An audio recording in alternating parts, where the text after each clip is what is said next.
Now, when watching horror movies, we can always tell when someone is going to die. But even more telling is when the character themselves know that they are dead meat. And no one knew this more than Julius Gaw.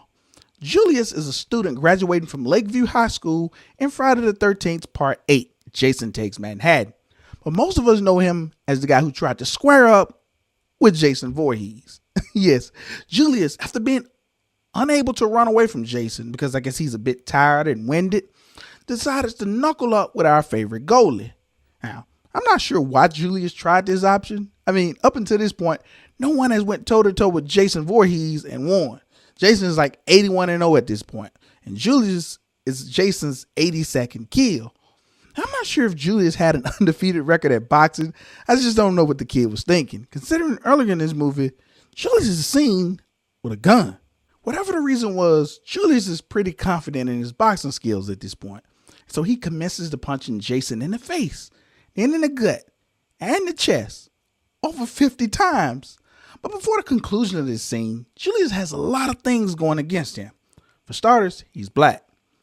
Like there was a trope that was alive during this time that would see many of your black characters find some unique ways of dying or be the first to die. Either way, as a black guy, he was definitely dying. Also, he was mostly punching Jason while Voorhees was wearing his signature mask. Now understand, a classic Red Wing mask is made from a special fiberglass mixture. So each time Julius would connect in a punch, it was like trying to box or punch a bathtub or a surfboard. This was doing more damage to his hands than to Jason's face. And to quote the great Jim Ross, the kid had more guts than brains. Plain and simple, Julius' boxing skills did him no good. And this proved to be true when we saw him getting tired and even losing hand-eye coordination. Because there were moments where Jason was just standing there and Julius was missing a standing target multiple times. And it was at that moment when our man Julius knew that he was dead meat. I mean, he didn't put up a fight because he was winded. He had given Jason his very best effort. So he just looks at Jason and says, "Take your best shot." I'm not sure if that was the smartest thing to say, but Jason does just that. Because Jason, grabs Julius by the shirt and punches Julius's head off with one clean shot. Now, as cool and as deadly as that is, there's a bit more to this scene. Because you did see Julius' head rolling down the side of the building.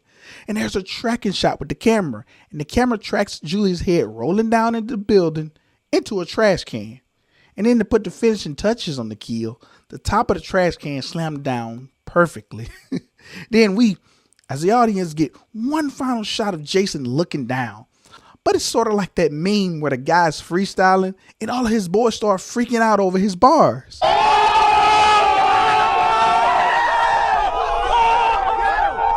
I must say, this is one of the lowest rated entries of the Friday the 13th franchise, but it's one of my favorites.